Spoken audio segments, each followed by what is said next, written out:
નમસ્કાર દર્શક મિત્રો, @ગુજરાતમાં આપનું સ્વાગત છે। ગુજરાતમાં નવરાત્રીના તહેવારમાં ગરબાની મોજ મસ્તી હવે ધીમે ધીમે જામતી જઈ રહી છે।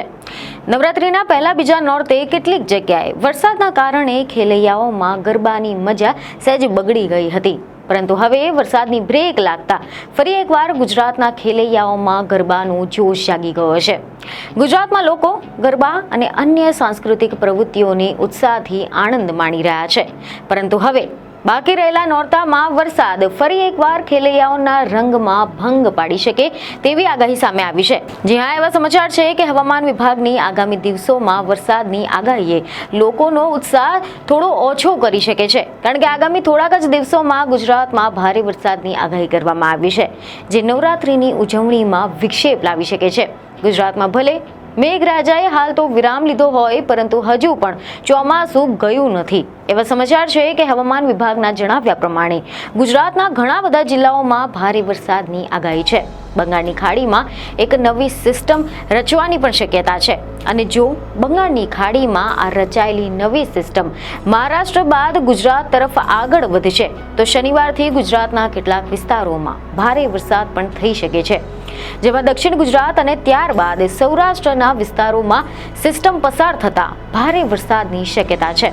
અને નવી સિસ્ટમના કારણે 26મી સપ્ટેમ્બરે ગુજરાતમાં વરસાદ થવાની પણ શક્યતા બહુ ઓછી છે, પરંતુ હા, 27 સપ્ટેમ્બરથી લઈને 29 સપ્ટેમ્બર સુધીમાં ગુજરાતમાં અલગ અલગ જગ્યાએ ભારે વરસાદ થઈ શકે છે। 26 સપ્ટેમ્બરના રોજ પણ આ જિલ્લાઓમાં છૂટાછવાયા વરસાદની સાથે ગાજવીજની શક્યતા દર્શાવવામાં આવી રહી છે, એટલે કે ગરબા પ્રેમીઓને ભીંજાતા ગરબા રમવાની સ્થિતિ પણ સર્જાઈ શકે છે। બંગાળની ખાડીમાં ચક્રવાતી જે પરિભ્રમણ છે તે 27 સપ્ટેમ્બરથી 4 ઓક્ટોબર સુધીમાં સક્રિય થવાનું છે, અને તે 27મી તારીખે દક્ષિણ ગુજરાતમાં પ્રવેશ કરી શકે છે। આનાથી રાજ્યના વિવિધ વિસ્તારોમાં ગાજવીજ અને તોફાની વરસાદ પણ થઈ શકે છે, જેમાં 27 સપ્ટેમ્બરથી વલસાડ, નવસારી, સુરત, વાપી, બારડોલી અને વ્યારા સહિતના વિસ્તારોમાં ગાજવીજની સાથે તોફાની વરસાદની શક્યતા રહેશે, જ્યારે 28 સપ્ટેમ્બરે આણંદ, વડોદરા, ભરૂચ, નર્મદા, સુરત, તાપી, નવસારી, ડાંગ, વલસાડ, ગીર સોમનાથ, અમરેલી અને ભાવનગરમાં ભારે વરસાદની આગાહી છે। અહીંયા પણ યલો એલર્ટ જાહેર કરવામાં આવ્યું છે, જ્યારે 29 સપ્ટેમ્બરે ભરૂચ, સુરત, તાપી, નવસારી, ડાંગ, વલસાડ, જૂનાગઢ, ગીર સોમનાથ, અમરેલી અને ભાવનગરમાં ભારે વરસાદની સાથે ગાજવીજની આગાહી કરવામાં આવી છે।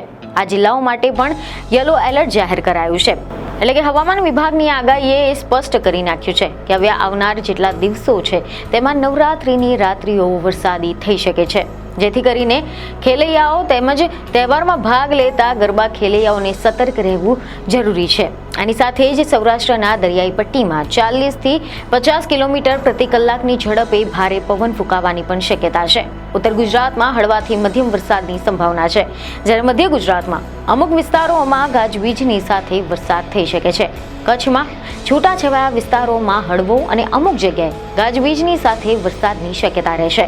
બંગાળની ખાડીમાં ઉત્તર ઓડિશા અને આસપાસના વિસ્તારોમાં લો પ્રેશર એરિયા સક્રિય થયો છે, જે પશ્ચિમ તરફ આગળ વધીને ડિપ્રેશનમાં પરિવર્તિત થઈ શકે છે। મધ્ય બંગાળની ખાડી પર 25 સપ્ટેમ્બરના રોજ નીચું દબાણ સર્જાયું છે, અને આ સિસ્ટમ પશ્ચિમ તરફ આગળ વધતા 26 સપ્ટેમ્બર પછી દક્ષિણ ઓડિશા અને ઉત્તર આંધ્રપ્રદેશના દરિયાકાંઠાના નજીક ડિપ્રેશનમાં રૂપાંતરિત થશે, અને 27 સપ્ટેમ્બરની આસપાસ આ સિસ્ટમ દરિયાકાંઠે પાર કરી શકે તેવી શક્યતા છે।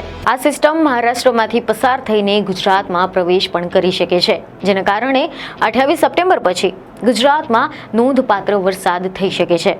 દક્ષિણ ગુજરાત, સૌરાષ્ટ્ર અને અન્ય વિસ્તારોમાં પૂર જેવી સ્થિતિ પણ સર્જાઈ શકે તેવી શક્યતા છે। આ સિસ્ટમના લીધે મોન્સૂનનું પાછું ખેંચાવાનું થોડું મોડું થઈ શકે છે, અને મહારાષ્ટ્ર, મધ્યપ્રદેશ, દક્ષિણ ગુજરાતમાં 27મીએ ભારે વરસાદની તીવ્રતા જોવા મળશે। નવરાત્રી દરમિયાન ગુજરાતમાં ભારે વરસાદની શક્યતા વ્યક્ત કરવામાં આવી છે, જેમાં બંગાળની ખાડીમાં ચક્રવાતી સિસ્ટમના અસરના કારણે વાવાઝોડા અને તીવ્ર પવનની પણ આગાહી છે. વિદર્ભમાં પણ 26મી સુધીમાં ભારે વરસાદ, મરાઠાવાડમાં 27 અને 28 સુધીમાં અતિ ભારે વરસાદની આગાહી છે. જ્યારે મધ્ય મહારાષ્ટ્રમાં પણ તીવ્ર વરસાદની આગાહી કરવામાં આવી છે કે જે ગુજરાત તરફના પ્રભાવને સૂચન કરી રહ્યું છે. આ તમામ આગાહીઓને ધ્યાનમાં રાખીને ખેડૂતો, માછીમારો, નાગરિકોને પણ સાવચેતી રાખવાની અને અધિકારીઓને સૂચનાઓનું પાલન કરવાનું અપીલ કરવામાં આવી રહ્યું છે. તો બીજી તરફ એવી પણ ખબરો સામે આવી છે કે અંબાલાલ પટેલ નામના હવામાનશાસ્ત્રીએ પણ એવી આગાહી કરી છે કે ગુજરાતમાં 27 સપ્ટેમ્બરથી લઈને 5મી ઓક્ટોબર સુધીમાં ભારે વરસાદ થઈ શકે છે. જી હા, અંબાલાલ પટેલની આગાહી અનુસાર નવરાત્રિમાં રાજ્યના કેટલાક જિલ્લાઓમાં ભારે વરસાદ થઈ શકે છે. દક્ષિણ ગુજરાતના કેટલાક જિલ્લાઓમાં ભારે વરસાદની આગાહી કરવામાં આવી છે. જ્યારે મધ્ય ગુજરાત અને સૌરાષ્ટ્રમાં પણ વરસાદની શક્યતા રહેશે. અમદાવાદ અને ગાંધીનગરમાં પણ હવામાન પલટાની શક્યતા છે. દક્ષિણ ગુજરાતની સાથે સૌરાષ્ટ્ર, મધ્ય ગુજરાત, અમદાવાદ અને ગાંધીનગરમાં પણ 10 થી 13 ઓક્ટોબર સુધીમાં વરસાદ થઈ શકે છે. અને આ તમામ આગાહીઓને ધ્યાનમાં રાખીને ખેડૂતો, માછીમારો, નાગરિકોને પણ સાવચેતી રાખવા માટે અપીલ કરવામાં આવી રહી છે. હવામાનશાસ્ત્રીની આગાહી છે કે મુંબઈ અને આસપાસના વિસ્તારોમાં 26મી સપ્ટેમ્બર સુધીમાં હળવો વરસાદ થઈ શકે છે અને ત્યારબાદ 27 સપ્ટેમ્બરથી મધ્યમ વરસાદ શરૂ થશે. 28 અને 30 સપ્ટેમ્બર દરમિયાન ભારેથી ભારે વરસાદની આગાહી કરવામાં આવી છે. આનાથી રેલ માર્ગ, હવાઈ ટ્રાફિક ખોરવાઈ શકે છે. 2 થી લઈને 3 ઓક્ટોબર દરમિયાન છૂટાછવાયા ભારે વરસાદની સાથે મધ્યમ વરસાદ ચાલુ રહી શકે છે. ચોમાસું 8મી ઓક્ટોબરની આસપાસ મુંબઈથી વિદાય લેશે તેવી શક્યતા છે. આ સિસ્ટમના કારણે મોન્સૂનનું પાછું ખેંચાવામાં મોડું પણ થઈ શકે છે, જેના લીધે મહારાષ્ટ્રમાં, દક્ષિણ ગુજરાતમાં અને મધ્યપ્રદેશમાં પણ 27 તારીખ સુધીમાં ભારે વરસાદની તીવ્રતા જોવા મળશે તેવી આગાહી છે. એટલે કે ગુજરાતમાં ભલે મેઘરાજાએ હાલ તો થોડો વિરામ લીધો હોય, પરંતુ હજુ પણ ચોમાસું ગયું નથી. આ વરસાદ હાહાકાર મચાવવાનો છે અને તેમાં દક્ષિણ ગુજરાતમાં તો ફૂલ બહાર ચોમાસું ખીલવાનું છે. દક્ષિણ ગુજરાતમાં તો 10 ઇંચ સુધી પણ વરસાદ થવાની આગાહી અંબાલાલ પટેલે વ્યક્ત કરી છે. તો આશા છે કે આ માહિતી તમને અગત્યની લાગી હશે, જેથી અમારા વિડીયોને લાઇક અને શેર જરૂરથી કરજો. બીજને ખબર સાથે ફરી મળીશું. ધન્યવાદ.